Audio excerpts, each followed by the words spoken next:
it sounds like you were trying to figure out an exit strategy or some way to build some passive income and have some options, right? So paint that picture for us. How did you get, because I'm sure not everybody who you were working with was thinking about these things. Some people were just like, okay, this is my path. This is what I'm going to do for the rest of my life. I'm going to get a pension and that's going to be my plan. And you clearly had a different plan or different ideas. So paint that picture for us. What was that like back then? And how did you discover business and real estate? Well, I guess discovering business came from, we'll go all the way back to probably 96, 97, somewhere in that area. And it's the book everybody knows, Kiyosaki's Rich Dad Poor Dad. That was the first book that really sent the message of I can make a choice. Like, you don't have to be just one type of individual, because that's all I knew. I knew blue collar work. My father was blue collar. His father was blue collar. Like, we were just blue collar guys that worked with our hands. We didn't have a very good relationship with money. I'm the first individual in my family that's actually really been successful on the multiple streams of income side, right? And did investments and things along those lines.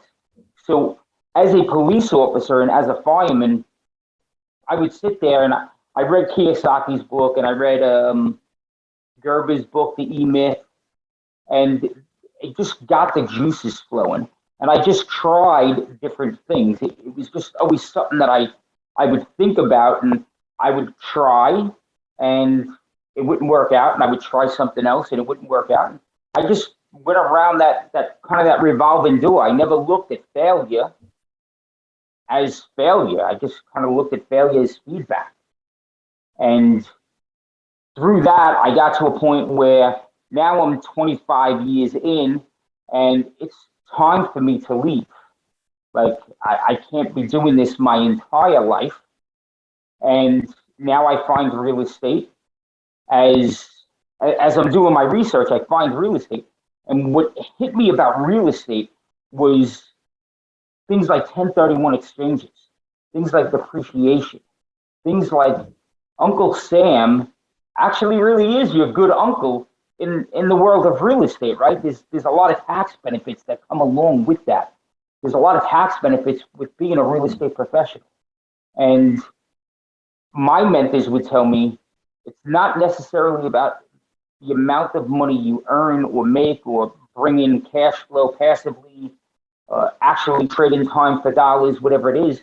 It's about the amount you keep. And what they meant by that was use good tax strategies. And that's kind of what led me down the road of real estate. And I like the fact that if you're buying real estate in good places, it's a pretty safe investment, right? Like, I've owned a duplex here locally. A duplex was my first purchase. I purchased that duplex.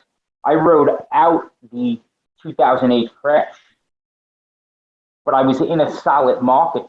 So I wasn't concerned that that duplex was still cash flowing, right? I still had it rented out. It was still cash flowing. So I didn't care in that moment that I lost $100,000 on the property in value, right? Because I write it out now. And now my mortgage on that property, I still have about $50,000 worth of debt. That property's worth 225. So I have that equity built up. And now that equity is going to pay for my daughter's college. So I had that long-term investment. So real estate allows you to do that as long as you're doing it in a smart way, and you can ride out those fluctuations. You have your proper reserves and everything. It's a pretty safe investment if you're going about it the right way. So tell us a little bit more about your real estate journey post the first duplex. What happened in between that first one and now? It sounds like that was a long time ago. So what'd you venture into after that? So I had a couple of single families, and they did okay. I sold those off. But I wasn't really, I kind of just dipping my toe in the water. I wasn't in it. And then I came upon Bigger Pockets as I wanted to build out my education. A lot of people come across Bigger Pockets. Bigger Pockets exposed me to the entire world of real estate. Through that exposure, I picked my one strategy. My one strategy was multifamily. Through multifamily, I then went out and seeked out a mentor whom I found. That mentor then, I joined his program. He taught me the nuances of multifamily. And in addition to that, the gift he really gave me was mindset, because I believe the mindset is the foundation to everything.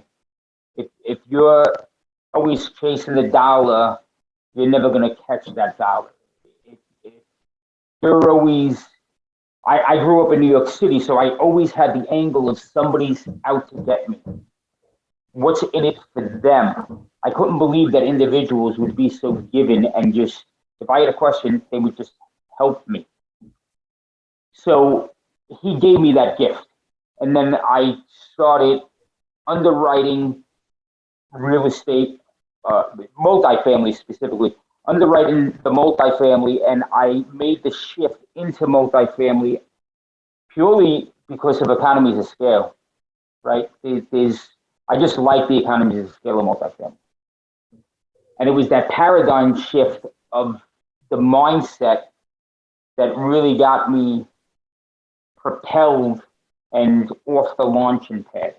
Because I learned that multifamily, but I was still in the realm of I can't form partnerships. Everybody's out to get me.